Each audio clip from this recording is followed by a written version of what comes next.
Do you know this feeling? You make a promise to yourself to start running, to learn a new language, to finally finish that project. But then you find 1,000 reasons to put it off. I'm too tired. I'll start on Monday. Today was a tough day. We become too easy on ourselves, too forgiving. Today, we'll talk about a concept that sounds frightening, but can change your life. We'll talk about Stoic toughness and why sometimes, to become better, you need to be truly ruthless. Stay with us and you'll learn that this ruthlessness has nothing to do with cruelty, but everything to do with true freedom. Let's immediately dispel the biggest myth.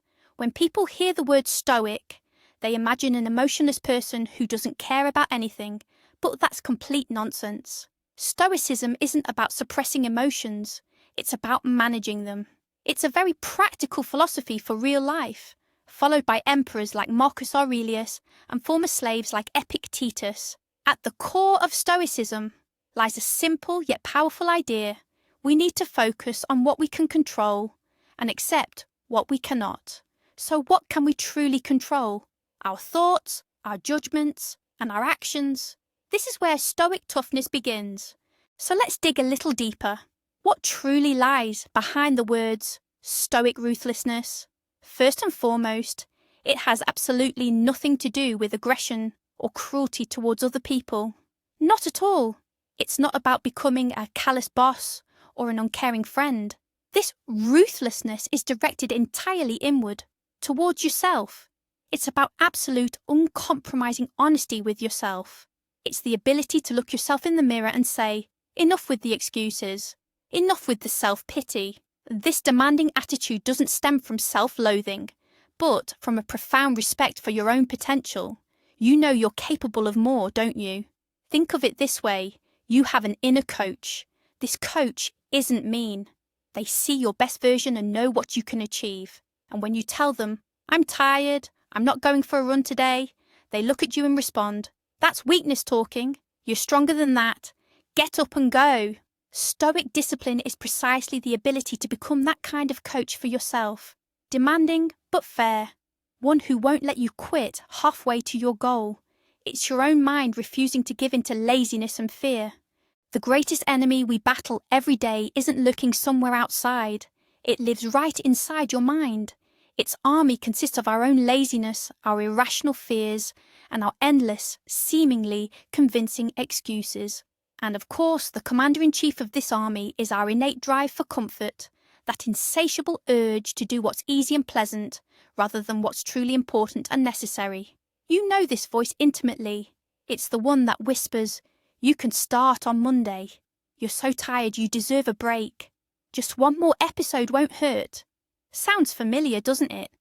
This voice is a master at talking you out of things. It always finds a reason to put things off, cut corners, or give up on your goals entirely. Now, Stoic discipline is the ability to tell that voice a firm no. It's the power to recognise your own mind's trickery and mercilessly put a stop to it. Imagine you sit down to work and your hand instinctively reaches for your phone. Just for a second. Ruthlessness isn't merely pulling your hand back, it's catching the thought itself, the impulse itself, and telling yourself, I see you, weakness, and I won't give in. Not now. And the key to understanding this inner discipline lies in one of Stoicism's most brilliant and practical insights, the dichotomy of control. It sounds complex, but in reality, it's incredibly simple. Imagine everything in the world is divided into two distinct boxes. In the first box, you'll find everything you cannot control. This includes the weather outside, traffic jams, the global economy, illnesses, and most importantly, the thoughts and actions of other people. Trying to change anything in this box is like shouting at the rain to stop. It's utterly pointless and only leads to frustration. But in the second box lies everything that is entirely, 100% within your power. These are your own thoughts, your judgments, your decisions, and your actions. In other words, your reaction to everything in that first box.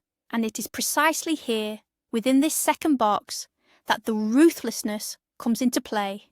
Being ruthless with yourself means refusing to let external events dictate your inner state.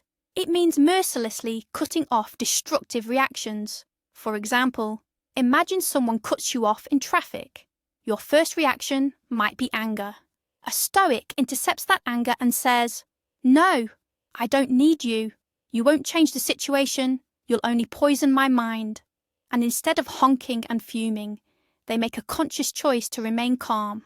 They reclaim power over their mood from the rude driver. This is where the true strength lies. But how do you put this into practice? How do we move from elegant theory to tangible action? It all starts with one simple, yet incredibly powerful exercise. Begin an internal dialogue where you become a strict, yet fair judge of your own thoughts, especially when it comes to your excuses. The moment you catch yourself thinking, "I can't today," or "I'll do it later because," immediately hit pause. Then ask yourself one ruthless yet honest question. Is this truly an objective, insurmountable reason, or am I just looking for the easy way out? Let's break this down with an example. You tell yourself, "I won't study English today because I'm too tired after work." Stop. Perform an internal audit. Are you truly so exhausted that you can't open a textbook for 15 minutes? Or do you just not feel like straining your brain? Is your fatigue a genuine physical incapacity, or merely discomfort and the urge to binge watch a series? Be ruthless in this self-interrogation. Dismantle your excuse piece by piece until all that's left is the stark truth. And in 9 out of 10 cases, the truth will be remarkably simple. I'm just being lazy. The moment you admit this, when you name the weakness for what it is, it loses its grip on you. You see it for what it truly is, a flimsy excuse, not a legitimate reason. And here's the crucial twist. This toughness and ruthlessness isn't actually about self-punishment. It's a path to true inner peace and freedom. Sounds paradoxical, doesn't it? But consider this. When you indulge your weaknesses, laziness, procrastination, fears, you become their slave. These habits start to dictate how you live. They hold you in invisible chains. Stoic discipline is an act of liberation.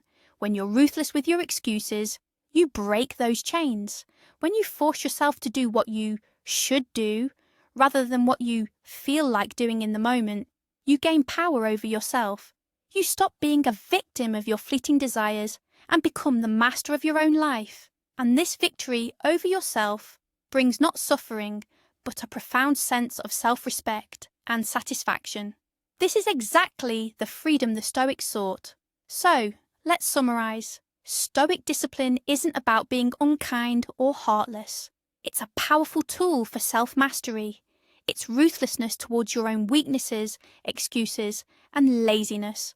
And the ultimate goal of this ruthlessness isn't to make life harder, but quite the opposite, to free yourself and gain genuine control over your life. Thank you for watching this video until the end. If it made you think, please hit the like button and subscribe to the channel so you don't miss new episodes. Now, a question for you. Let me know in the comments. What habit or excuse are you ready to be ruthless with starting today? Let's discuss it together.